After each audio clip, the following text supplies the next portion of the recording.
Setiap pagi, apabila orang Israel keluar dari kemah mereka, mereka akan memandang kemah suci itu.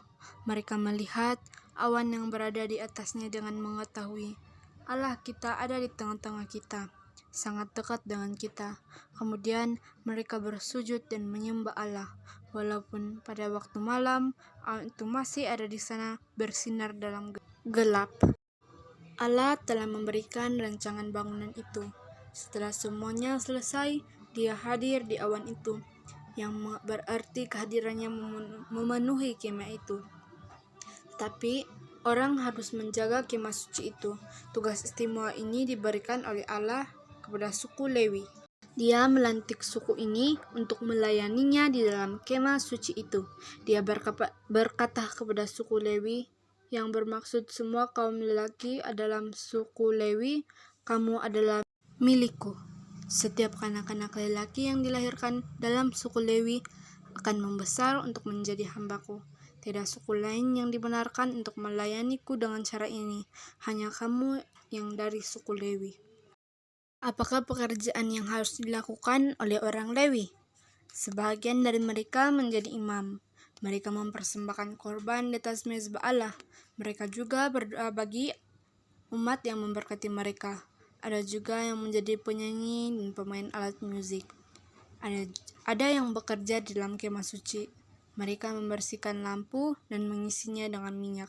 Yang lain pula membersihkan halaman dan menyediakan kayu api untuk membakar korban persembahan.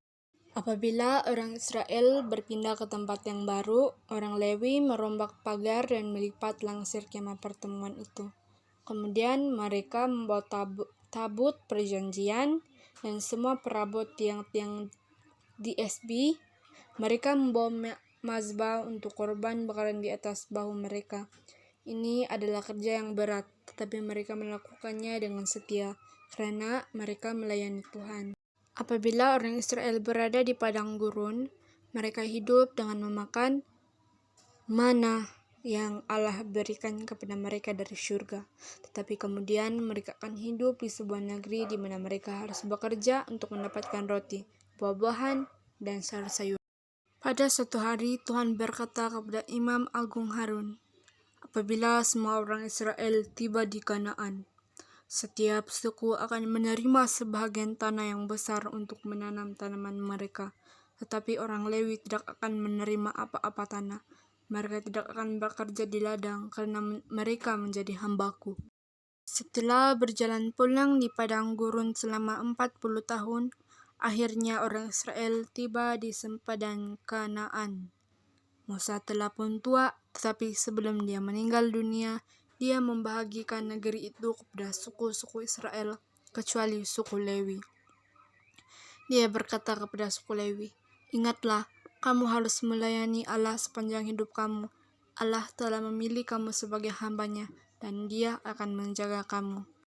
Orang Israel merasa sangat gembira di Kanaan. Semua yang telah dijanjikan oleh Allah telah terjadi nyata. Negeri itu sangat subur. Lembu-lembu menghasilkan susu yang banyak, dan ada yang banyak lebah yang menghasilkan banyak madu. Terdapat juga banyak pokok ara dan pokok zaitun untuk dijadikan minyak. Apabila semua suku telah tinggal di kawasan mereka masing-masing, mereka tidak melupakan perintah Allah. Tentang suku Lewi, setiap suku memilih 4 kota dan memberikannya kepada suku Lewi. Di sekeliling setiap kota orang Lewi terdapat padang rumput di mana binatang ternakan mereka boleh meragut rumput.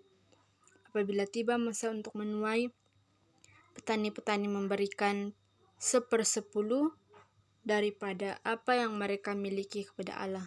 Bagian itu ialah untuk suku Lewi. Semua suku Lewi bersama keluarga mereka mempunyai makanan yang cukup, dan mereka memuji Allah untuk berkat itu.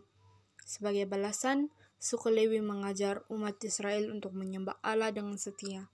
Betapa hebatnya rancangan yang telah dibuat oleh Allah untuk orang Israel, bukan?